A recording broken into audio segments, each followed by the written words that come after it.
Elder Uchtdorf taught in the April 2012 General Conference, this topic of judging others could actually be taught in a 2-word sermon.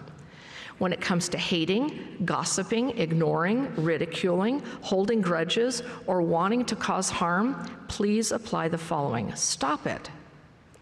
It's that simple. We simply have to stop judging others and replace judgmental thoughts and feelings with a heart full of love for God and His children. God is our Father. We are His children. We are all brothers and sisters.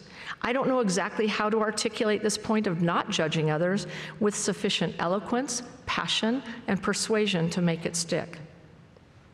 It seems to me like he says it pretty eloquently and simply. So are we practicing his counsel in our own lives? Do we judge others who have different beliefs, values, and opinions? When we are tempted to judge another, do we just stop it? Sister Carol F. McConkie of the General Young Women Presidency reminds us that everybody has struggles we don't even know about. And it's so important that we are aware that everyone around us is loved of God, and we need to see them through Christ-like eyes. We cannot allow judgment to dictate the way we interact with people. It's simply not right. We just cannot be a disciple of Christ if we are not helping others along that path. The gospel of Jesus Christ does not marginalize people. People marginalize people, and we have to fix that. So if we take Elder Uchtdorf's advice, we simply need to stop judging others, not just because we don't want to be judged ourselves, but because as disciples of Christ, we need to see others as he sees them. We are counseled in James chapter 1, verse 19, to be swift to hear, slow to speak, slow to wrath. Epictetus, a Greek philosopher, was even more specific when he said, "We have 2 ears and 1 mouth, so that we can listen twice as much as we speak." How often are we tempted to jump to conclusions quickly based on a very limited amount of information? The instant access to messaging that is now readily available in many forms makes it much easier to judge each other quickly and harshly.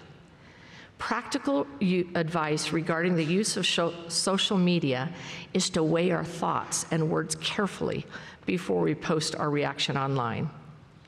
I am sure most of us can recall a time when we responded to an email or posting too quickly, only to later regret the stance that we took or the tenor of our response. You might be familiar with the story of a man who got a flat tire while traveling and needed to borrow a jack. He sees a light on in a nearby farmhouse and starts walking toward the house. As he gets closer, he begins to rehearse what he might say and imagines the response of the person living in the farmhouse. Pretty soon, his mind has gone from an expected response of, "Sure, help yourself," to one of the farmer demanding payment and questioning why he was so rudely awakened. By the time the man reaches the farmhouse, he knocks angrily on the door and says, "I don't even want your stupid jack."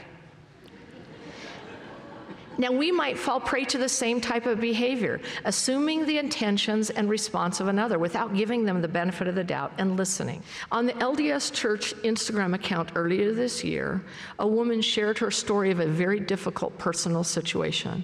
She then wrote, "Something I have learned from not always feeling like our family fits into church culture is that if you're having a hard time understanding or loving someone, move in closer. Move in to see the mother hurting because her daughter is ostracized because she won't be baptized like the rest of her peers. Move in to see the teenage boy terrified to tell his parents that he doesn't want to serve a mission. Move in to see those who struggle with doubts or grief and still want to fit in. Move in to see how amazing people are, regardless of where they are on their faith journey. Honestly, the worth of a soul is way, way too great to not move in when the chance presents itself. Plus, you may be surprised at what you find." I love the imagery of moving in closer. Moving in closer gives me a better perspective of the people around me. As I step closer to you, I see more clearly what you are experiencing. My sight is attuned to the nuances of your pain and suffering and of your goodness and your strength.